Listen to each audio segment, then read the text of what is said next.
Alright, hopefully you can see me alright.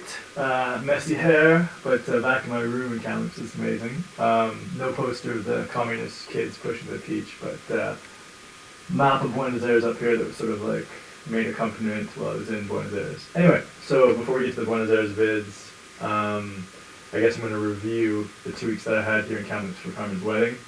And we'll get to the Buenos Aires vids, which is going to be super long, and then finally we'll get to the trip home, which is probably the most interesting stuff. So yeah, in August of 2016, after the last vid that I did for the world tour, I came home to Kamloops for Carmin's wedding, and super cool to be back. I was like some total albino, skinny ass vampire kid because we were coming out of Argentina's winter I should say, in August. So their winter is our summer is their winter. No, it was cool to be back. Carmen's wedding was awesome, but probably like the 3 things I want to focus on here, 3 sort of like symbolic things, I guess you could say. First thing, we went to his stag. 2 of these things are his stag. First thing is when we went to his stag, we decided to do bungee jumping, which is totally not my vibe at all. Like, I'm not down with that. I've only jumped off something high once. It was the Red Bridge. I was hanging off one of the pillars for like 10 minutes before I got into my like Buddhist didgeridoo zone where I like let go of everything I could drop, and then I did it again right away because I knew I would never do that again in my life. I hated that feeling so much. So we went to do the bungee, and I was like, oh my god. But I wasn't really thinking about it. And we get up on the platform, and I was like, guys, I don't know if I can do this.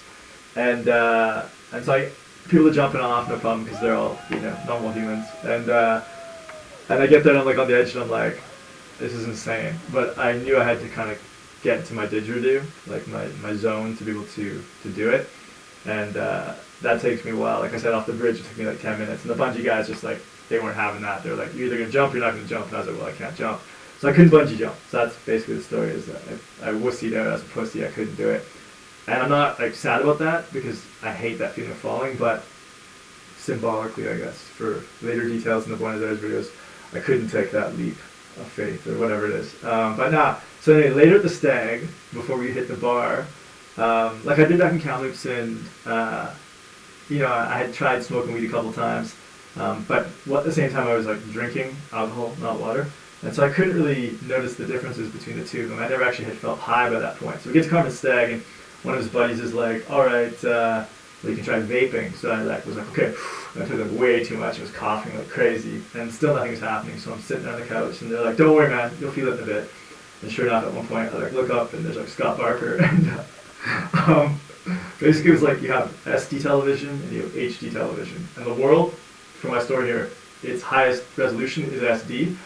Barker suddenly became like HD, and I was just like, whoa! Like his identity or his head or whatever it was. And so like I know my dad has paranoid issues when he was younger smoking weed, and I know that some people have that. They're just pretty intense to have that brain shift. So I just, it's like, okay, look at your shoes for about 30 seconds. All right, when you're ready, bring your head back up. So I was like, 30 seconds. Okay, I'm good.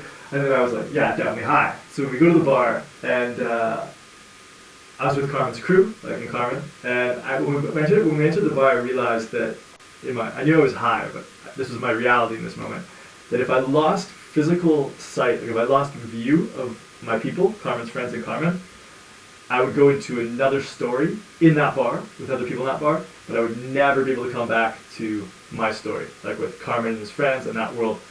It wasn't like I was going on a spaceship, but I would be in that bar with other people, and I would never be able to come back to this reality. Like I would never see Carmen again. I would just be in a different tangent of the universe, right? But still somehow in that bar and drifting off from there.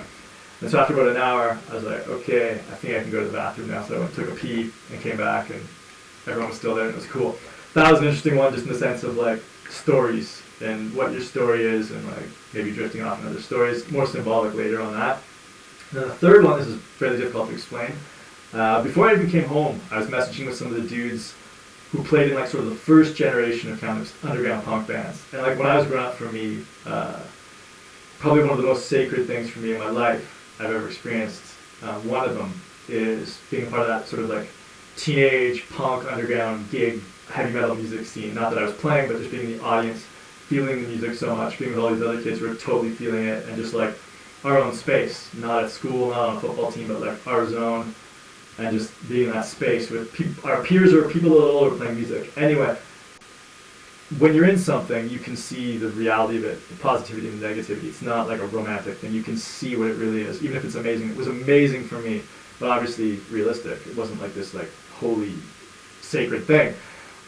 But I kind of created like this pre-nostalgia for the generation that had set the tone for all of that way before my time. And I love their music as well. I think like Desperate Minds album is one of the best albums that's ever come out of Kamloops.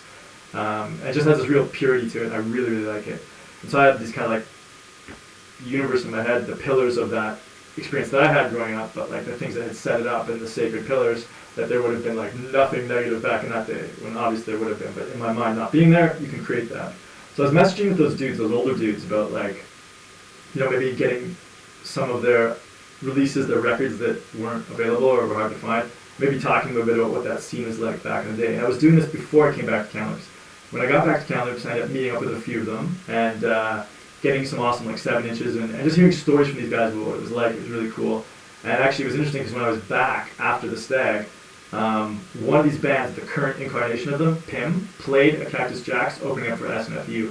SNFU is like from their era but crossed over all the way to my era. So that was like the old show, the old punk myth, even sort of before mine, but it was cool. And the next night, like the current generation, the young generation of like punk underground kids, who at CFDX, at the radio station at the college, they did the radio show before mine or after mine, I can't remember, before I left for Argentina. And I really like love those kids because they were crazy and wild, whatever, but they were creating a music scene like out of almost nothing at that point, and creating an amazing moment for all their peers and everything. And what they were doing was magic. They didn't realize it. They were just like, yeah, man, rocking out. But like, in my opinion, creating magic. So the next night after the SNFU gig with the older dudes was like a little, like young, well, not little, but a small punk gig at Zach's Coffee Shop.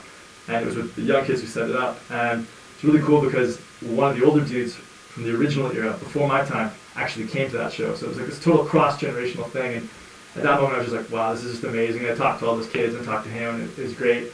And so that was about like some mythology that you have in your head. But as we'll get into this, I think sometimes those things you identify as sacred can kind of like limit you.